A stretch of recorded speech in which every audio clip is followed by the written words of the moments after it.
أعوذ بالله من الشيطان الرجيم. بسم الله الرحمن الرحيم. الحمد لله رب العالمين ثم الحمد لله. اللهم لك الحمد بما خلقتنا يا رحمن، ولك الحمد بما رزقتنا يا رحيم. اللهم لك الحمد بالإيمان، ولك الحمد بالإسلام، ولك الحمد بمحمد صلى الله عليه وسلم. اللهم صل على سيدنا محمد وعلى آله وأصحابه ومن دعا بدعوته وسن بسنته وجاهد جهاده إلى يوم الدين. رب اشرح لي صدري ويسر لي أمري واحلل عقدة من لساني يفقهوا قولي. ربنا زدنا علما وارزقنا فهما. رب يسر ولا تعسر يا كريم. لا حول ولا قوة إلا بالله العلي العظيم.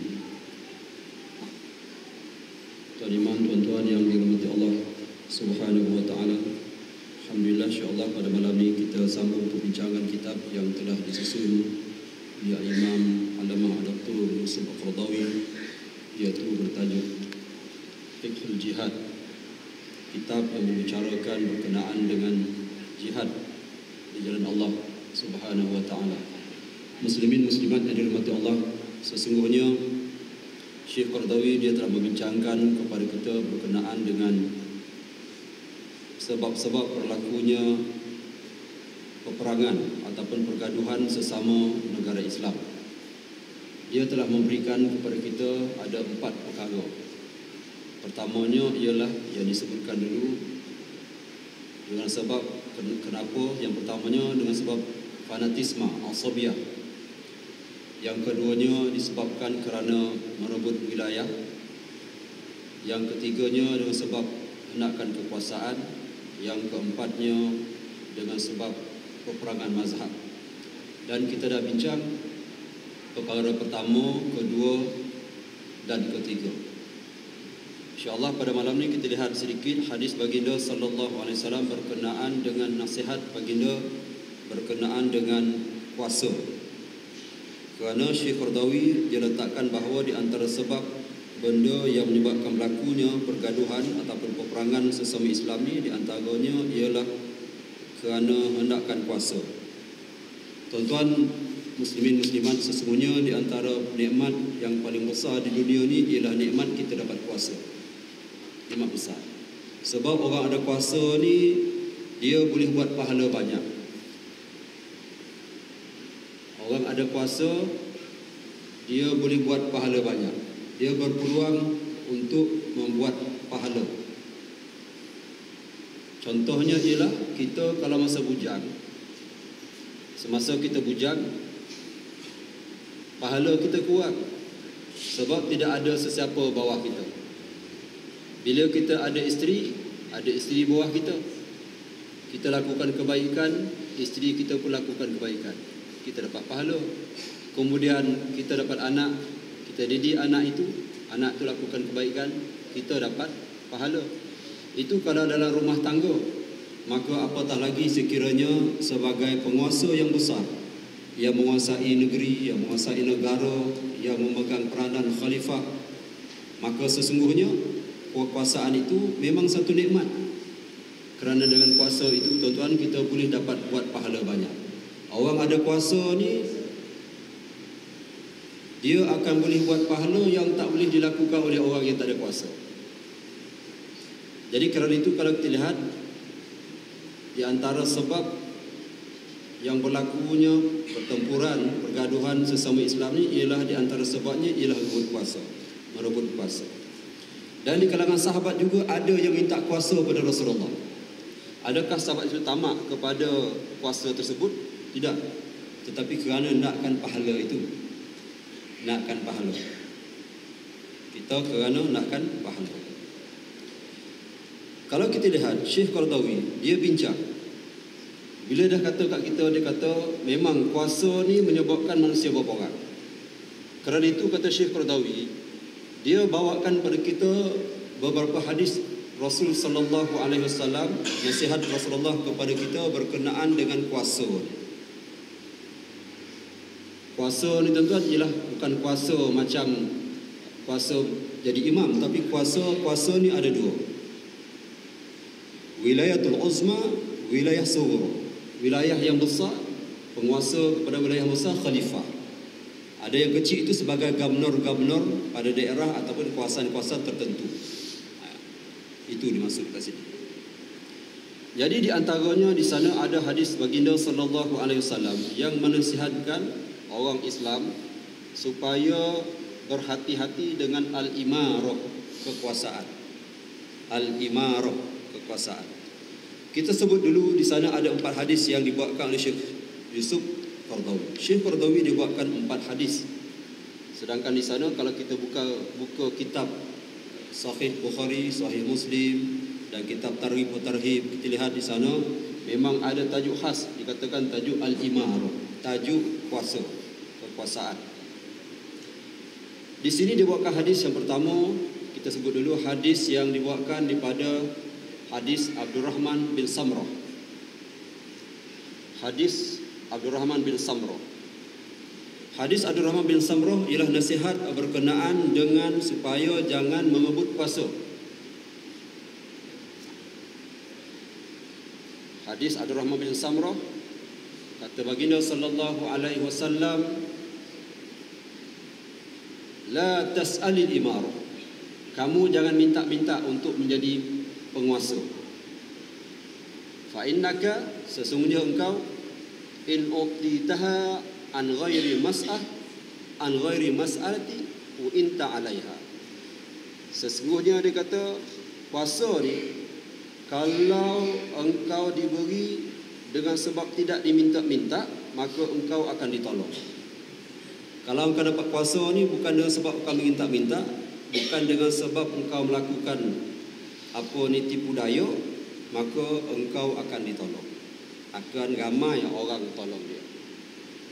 Tapi kalau engkau dapat kuasa dengan cara tipu daya, fa in uqtaha an mas'alati, kalau engkau dapat kuasa dengan sebab tipu daya, dengan sebab engkau minta-minta dan sebagainya, beri-beri benar kita buat perancangan dan sebagainya, kita dapat kuasa itu, maka kata apa baginda sallallahu alaihi wasallam, ukilta ilaiha, engkau akan dihina dengan sebab kuasa yang kau dapat. Jadi itu berkenaan dengan kuasa ni, satu yang nikmat disebutkan awal tadi, sebesar-besar nikmat ialah nikmat kuasa. Sebab orang kuasa ni dia boleh buat pahala banyak. Orang ada kuasa dia boleh buat jalan raya. Kita tak boleh buat. Jalan raya yang nak buat tu ramai orang boleh lalu. Dia boleh buat hospital, kita tak boleh buat hospital. Bila dia buat hospital, dia dapat sihatkan ramai orang yang sihat, orang yang sakit jadi sihat. Ramai orang sihat dapat ibadat pada Allah Subhanahu Wa Taala. Orang yang berkuasa tu dapat pahala. Tapi dalam sesama Rasulullah minta siapa yang ambil kuasa tu, hendaklah kuasa itu diambil dengan cara bukan dia minta-minta.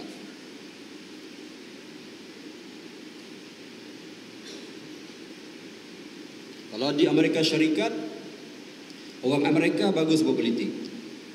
Orang Amerika berpolitik, tuan-tuan, dulu kalau tahun 2008, orang Amerika berpolitik. Cuba tengok orang Amerika politik macam mana. Tahun 2008, dalam parti Demokrat Amerika ni ada 2 parti. Satu parti Republican, satu parti Demokratik. Jadi siapa yang jadi presiden Amerika ni, dia kena menang dalam parti itu dulu, baru boleh tanding presiden. Tahun 2008, Obama parti daripada parti Demokratik. Dia 2 parti Demokratik. Jadi dalam parti Demokratik tu ada 2 orang nak supaya lawan untuk jadi calon presiden, Obama dengan Hillary Clinton. Lawan 2 orang. Akhirnya menang Obama untuk mewakili parti Demokratik. Lawan barulah Obama menang jadi presiden. Lawan Republikan jadi presiden. Obama bila jadi presiden, apa dia buat? Dia bukan cantik Hillary yang lawan dia tadi. Tengok Amerika, orang putih politik kan. Dia bukan cantik Hillary Clinton yang lawan dia masa kempen 2008, tapi dia lantik Hillary Clinton sebagai apa? Sebagai ketua setiausaha negara. Dia lantik Hillary Clinton sebagai orang penting dia. sekali dengan dia untuk membina negara Amerika Syarikat. Ini cara orang lain berpolitik. Jadi sebab itu kalau kita lihat bagaimana kematangan yang diminta oleh Syekh Qaradawi di sini, bahawa kuasa itu penting, tapi biarlah kita ambil dengan cara yang matang. Siapa yang ambil kuasa itu bukan dengan cara yang matang, wukilta ilaiha, engkau akan dihina dengan kuasa itu. Walaupun ada kuasa, tetapi akan dihina oleh manusia dan juga para malaikat. Manusia dan juga para malaikat. Seterusnya, Syekh Qaradawi dia buat lagi hadis daripada Abi Zar Al-Ghifari berkenaan dengan ingatan baginda sallallahu alaihi wasallam kepada orang yang mengejar kuasa. Hadis daripada Abi Zar. Abi Zar ini tuan ialah hadis Abi Zar Al-Ghifari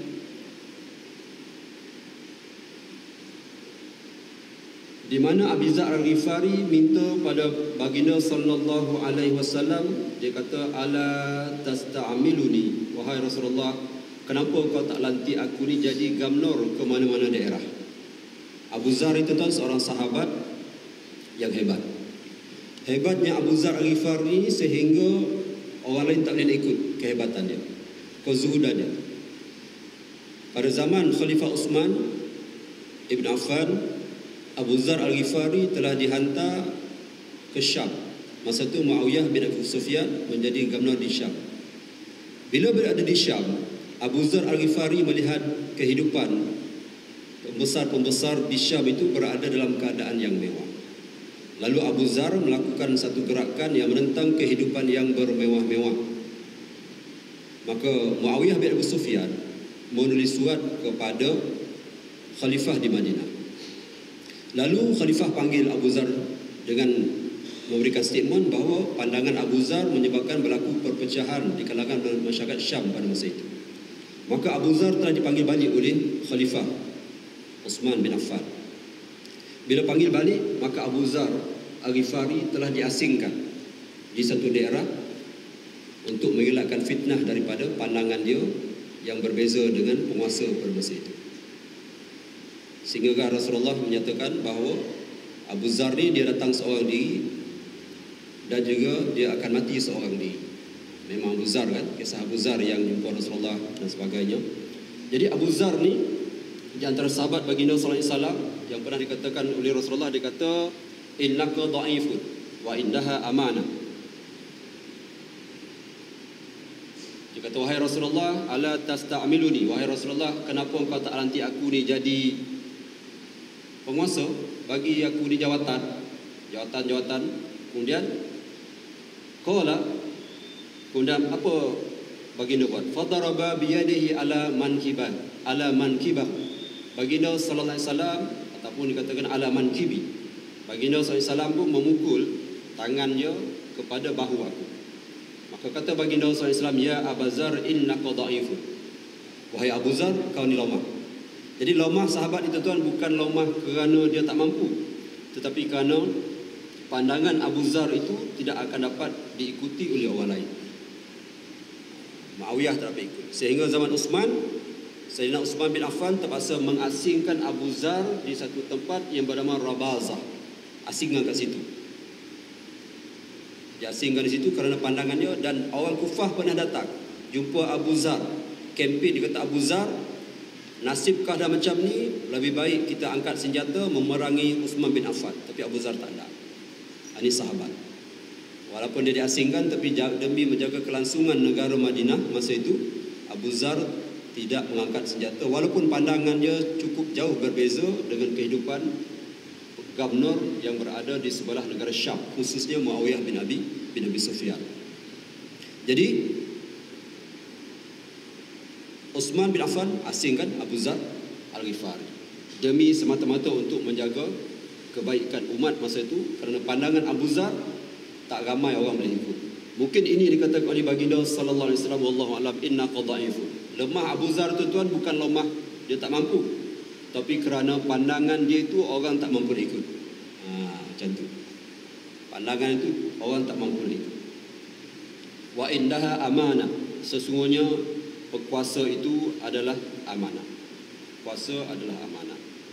Jadi kerana itu tuan, penguasa ni, orang yang berkuasa ni, dia kena buat pahala banyak. Sebab nanti di akhirat orang akan tuntut kat dia. Kalau orang tak berkuasa, wakaf satu masjid, buat satu masjid, maka orang yang berkuasa dia kena buat 10 masjid. Kenapa? Sebab di akhirat besok orang akan tuntut hak dia. Orang yang berkuasa kan, mungkin masa kita berkuasa kat dunia tu, ada orang yang patut naik pangkat, kita pecat dia. Tak naik pangkat dia, tak dapat gaji dia atas ijtihad kita yang silap. Ke akhirat besok orang tu tuntut. Kita nak bayar macam mana? Bayar. Ini tuntut, bayar. Bagi pahala. Ini masjid pertama yang dia buat dulu kat dunia. Kami ambil pahala. Tapi kalau tak ada buat kebaikan langsung, maka besok orang tuntut. Akhirnya tak ada apa-apa. Macam kita dengan anak kita lah. Isteri kita. Besok ke akhirat isteri kita tuntut kat kita. Kau macam ni. Kenapa? Suami saya. Ambil pahala kita. Anak pula. Kau macam ni. Kenapa? Ayah saya. Ambil pahala kita. Jadi kau nak buat banyak-banyak. Jadi penguasa macam tu juga. Kaedah je. Jadi siapa yang ada kuasa ni, dia kena buat kebajikan banyak. Penguasa ni tuan-tuan, dia tak boleh berbangga. Dia tak boleh nak bandingkan diri dia dengan seorang ustaz di kampung-kampung. Ustaz tu buat apa? Tengok dia buat apa. Kalau setakat buat 4-5 masjid misalnya, penguasa tak boleh berbangga macam tu. Dia kena buat lebih lagi. Kerana apa tuan-tuan? Kerana di akhirat besok akan ramai orang tuntut kat dia. Dulu dia tak dapat ni, kau tak bagi. Dulu tak dapat ni, kau tak bagi. Dia dulu dah kena gam macam ni. Mungkin ijtihad masa sini. Tapi besok semua akan dituntut di akhirat. Jadi cara macam mana kita nak bayar? Macam itulah cara. Penguasa kena banyak buat kebajikan. Lagi tinggi kuasa, lagi besar kebajikan dilakukan. Mesti buat kebajikan banyak-banyak. Sebab tu dikatakan wa innaha nadamah. Kuasa tu adalah penyesalan di hari kemudian. Kuasa penyesalan di hari kemudian.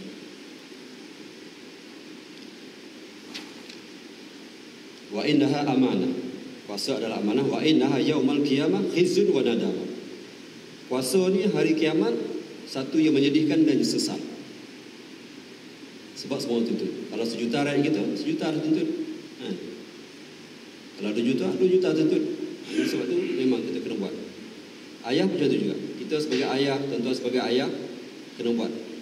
Dengan harapan nanti dapat tampung-tampung kelemahan-kelemahan kita. Macam sembahyang kan, sembahyang sunat yang kita lakukan. Apa tujuan sunat kita lakukan? Untuk tampung sembahyang fardu yang tak tertunai, yang tak cukup pahala. Semoga Allah terima. Macam tu juga dalam kehidupan kita berkeluarga, mungkin kelalaian yang kita lakukan. Macam kita berkojo ke pejabat. Tak boleh kita katakan 4.5 dan kojo 4.5 baliklah. Kalau orang panggil lagi satu Ahad tak nak datang langsung. Tak boleh satu Ahad. Ini hari air dengan keluarga, tak boleh kacau.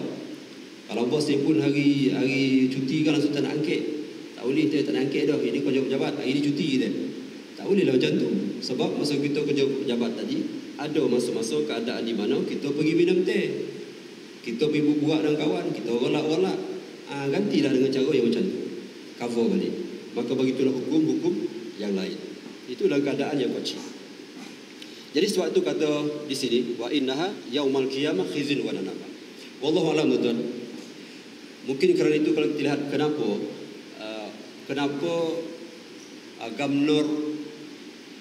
Gubernur Bank Negara yang terbaru ni yang akan habis dia punya tempoh perkhidmatan pada bulan April. Dalam khabar semalam, Gubernur Bank Negara memberikan pandangan. Dia kata, kalau nak melantik pengganti saya, dia berikan 2 syarat. Pertama, dia kata, hendaklah orang tu berlatar belakangkan yang relevan. Gubernur Bank Negara. Bank Negara apa tuan-tuan? Ni ketua kepada bank-bank seluruh Malaysia ni ada seorang. Iaitu Bank Negara. Ketua sekarang ni Zeti Akhtar Aziz. Dia akan berhenti bulan Pek ni, habis tempoh.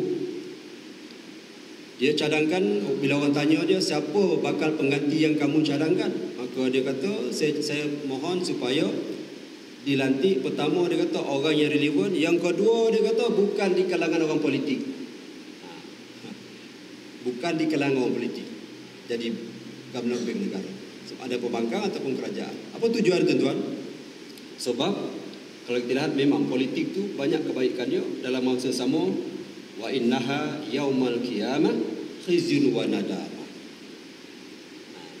Dia macam pisau, macam pisau. Sesungguhnya dia hari kemudian merupakan khizyun, merupakan satu yang menyedihkan dan juga satu yang menyesal.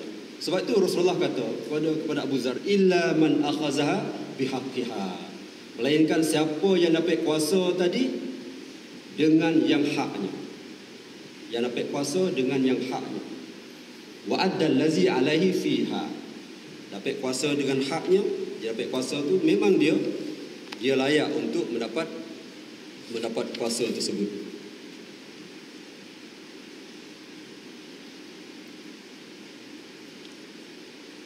Kemudian wa'adal ladzi alaihi fiha, kemudian dia tunaikan kuasa tadi sesuai dengan kemampuan dirinya. Ditunaikan kekuasaan tadi sesuai dengan diri.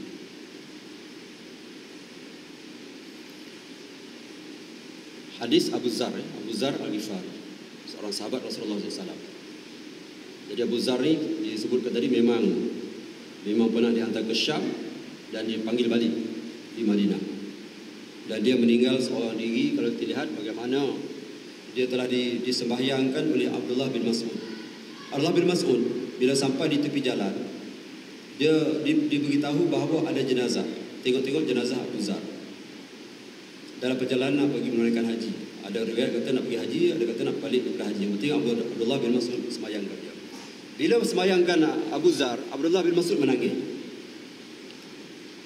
Tengok dia menangis, sahabat tanya kenapa kau menangis. At-Tabi'in juga tanya kenapa kau menangis, wahai Abdullah bin Mas'ud. Maka kata Abdullah bin Mas'ud, dia kata, aku teringat akan kata-kata Rasulullah sallallahu alaihi wasallam kepada Abu Zar semasa peperangan Tabuk. Masa peperangan Tabuk, sahabat pergi awal, Abu Zar datang kemudian. Abu Zar kemudian Rasulullah tengok daripada jauh-jauh, siapa tu? Sahabat tak ada jawab. Dah lama tu pun dia nampak. Wahai Rasulullah, dia kata, itulah Abu Zar. Datang dengan khimar dia, nakal dai dia, lamik datang. Maka kata Rasulullah SAW, Allah merahmati Abu Zar, dia datang seorang diri, dia akan mati seorang diri, dan dia akan dikumpulkan di hari kemudian seorang diri. Jadi bila meninggal tu dia seorang diri. Lalu Abdullah bin Mas'ud menitiskan air mata. Sahabat tanya kenapa? Sebab dia kata, benar tak kata-kata Rasul sallallahu alaihi wasallam. Ini kisah Abu Zar. Dia meninggal dunia dalam pengasingan dia, kerana pandangannya yang cukup berbeza dengan masa itu, yang tak dapat diikuti oleh masyarakat Islam pada masa tersebut. Jadi tuan-tuan, Syekh Qaradawi dia buatkan hadis yang kedua itu berkenaan dengan kekuasaan. Kuasa ni dia merupakan fitnah, tapi dalam masa yang sama dia juga adalah merupakan amanah, dan dia adalah di antara sebesar-besar nikmat yang Allah berikan kepada manusia. Kemudian yang ketiganya,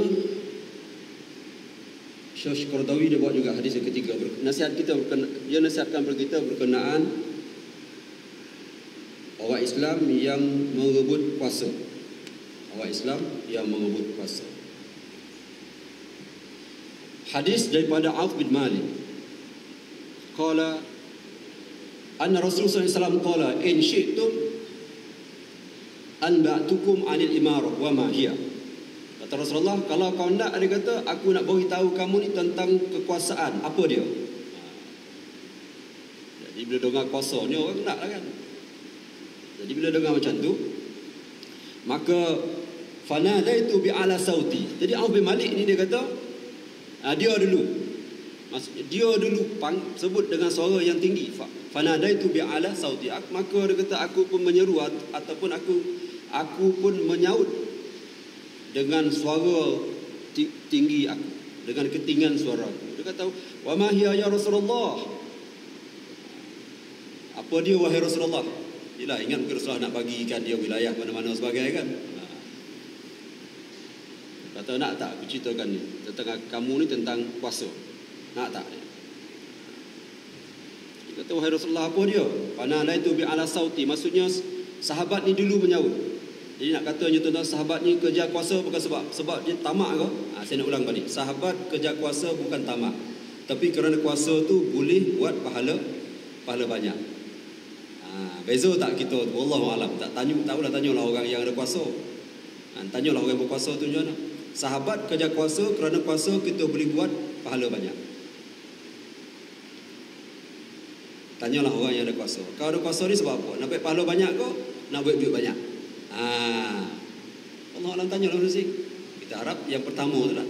Dan orang Islam memang macam tu, memang nak dapat pahala. Sebab dengan kuasa kita buat pahala banyak.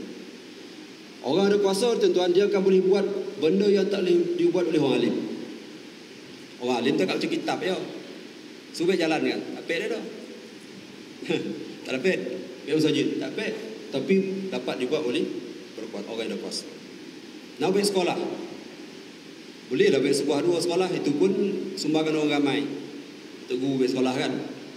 Tapi kalau orang berkuasa, dia boleh pergi satu negara untuk sekolah. Tapi dalam masa sama, nak buat kelang arak pun, dia boleh juga. Nak buat kelang luteri pun, dia boleh juga. Itu kuasa. Sebab tu dikatakan khizyun wa nadamah. Jadi hadis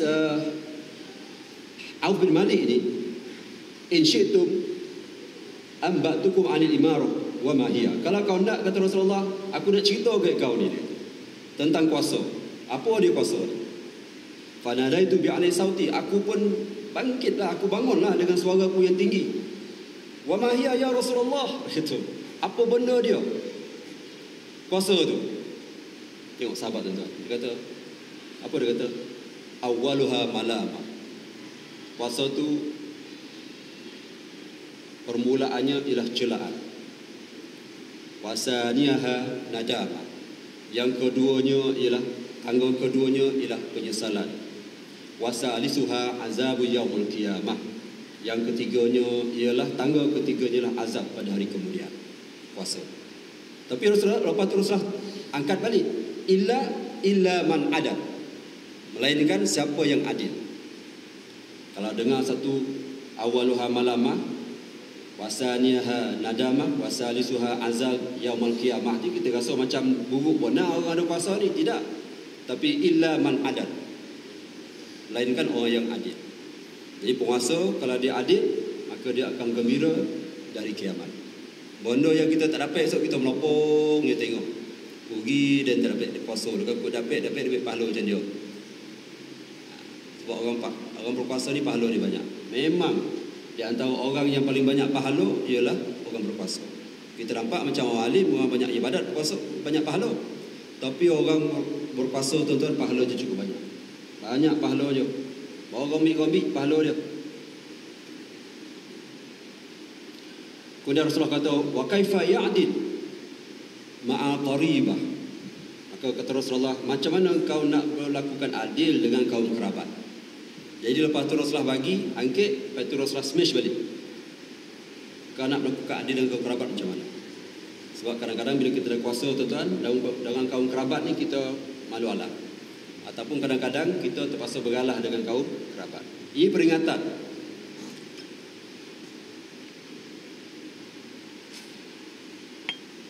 Peringatan kepada orang yang ada kuasa. Rasulullah ingatkan, orang yang ada kuasa ni kena ingat dengan kaum kerabat dia. Kerabat. Paling cantik kalau ada projek tu, jangan bagi kaum kerabat kita. Pastikan betul adik-adik kita tak ambil. Baru hebat. Dia tanya kau mana? Dia tu adik dia terlepet. Tengok adik-adik dia pergi kayu. Dulu masa tak ada kuasa, adik-adik tak kayu. Ini kena jaga. Sebab tu Rasul sebut, wa kaifa ya'dilu ma'al qaribah. Macam mana kau nak berlaku adil sekiranya dengan kaum kerabat kamu sendiri. Sebab tu Rasulullah kata, lau kana Fatimah binti Muhammad saraqat laqata'tu yadaha, kan? Sekiranya Fatimah binti Muhammad itu mencuri, maka akan aku potong tangannya. Sebab tuan-tuan, penguasa ni pahala kawing dia banyak, dosa kawing pun banyak.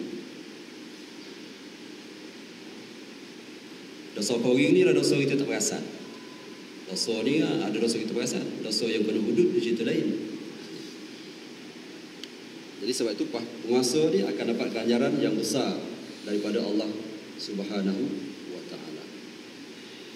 Ada hadis lain dia kata, innakum Sesungguhnya kamu tadi wa innahal satakuna nadama wa hasratu yaumil qiyamah. Hadis yang lainnya, dia merupakan penyesalan dan dia merupakan kerugian kepada di hari kiamat. Okey. Habis itu tuan, berkenaan dengan puasa. Jadi kesimpulannya, puasa itu penting. Tapi Syekh Radhi beritahu bahawa dengan puasa adalah menyebabkan berlakunya pergaduhan sesama umat Islam.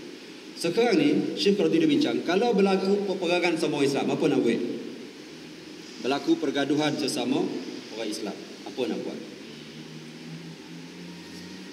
Berlaku pergaduhan sesama orang Islam, apa kita nak buat? Macam berlaku di Syria sekarang. Di Syria tu tuan-tuan, kita nampak di Syria ni macam semuanya gulungan Al-Qaeda, tak?